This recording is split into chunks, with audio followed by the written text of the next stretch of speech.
What's going on, everybody? It is Saturday. It's probably afternoon. I kind of lost track of time, so I don't even know for sure what time it is. But we're down at the shop. We are working on the cooling fan drive. And I told you in the last video we did on this that we were going to order new seals for it, replace those. So I've got this top one in already. I just drove a screwdriver through the old seal, pried it up, came out pretty easy. I did go ahead and drain all the nasty oil out of there. There wasn't actually a whole lot left, so it had been leaking. But at any rate, I just heated up the pulley here a little bit so that I could get that off the shaft without bending the crap out of it while I was doing it. Getting ready to pull this seal out. We'll replace it, put the pulley back on, fill it back up with oil, and we'll continue then to put this cooling fan assembly back together. Maybe even possibly get it mounted up in the Bobcat today. But I hope you're all doing well, and I'll talk with you real soon. All right, you guys, just here at the next step, we got this drive put back together, and we're going to be getting that set up in that housing. And I don't know if I'm going to be able to do this by myself without an extra set of hands, but we're going to try to get that mounted up in the machine. So stay tuned and I will let you know how this goes.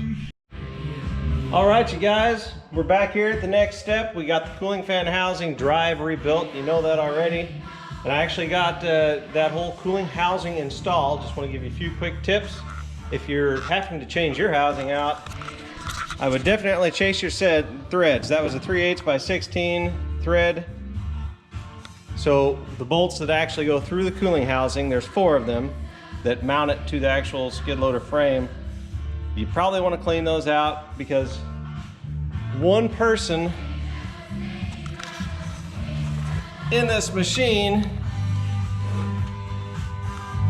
once you get that plastic housing setting in place, then trying to hold on to that cooling fan pump drive and get a bolt through and into the right spot, that's hard enough in itself if you're doing it on your own like I was. Now, if you got an extra set of hands, that would probably be helpful. But if you don't, make sure your bolt threads are clean and the bolt holes are cleaned out. Put a little anti-seize on those suckers, make it easy on yourselves. Don't torture yourself. I will tell you that the plastic housing you're looking at, you cannot bring it in from the back. It has to come in from the front.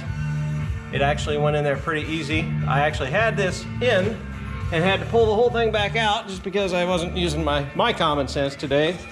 And the steel guard on both sides that needs riveted in place, you can't do that when that is installed. So we'll just kind of come around front, let you get a decent shot of sitting in the machine here. See what that looks like. Let's see if I can hang this right up there. I will tell you, one of the bolts, one of the 4 bolts that holds this housing and the drive in, 2 of them, this one and caddy corner from it, this is outside of the cooling housing. The other 2 are actually placed inside the cooling housing, and they just basically they got a taper on both ends of that sleeve that kind of holds it in the housing for you. So overall, this actually went pretty doggone slick. Excited to be making progress here, guys. If you guys need any detailed pictures or information that you think I might be able to help you with, you know what, just send me a message, let me know. There again, I'm learning along here with you guys, and I'd be glad to help in any way that I can. So God bless you guys and have a great evening. See you soon.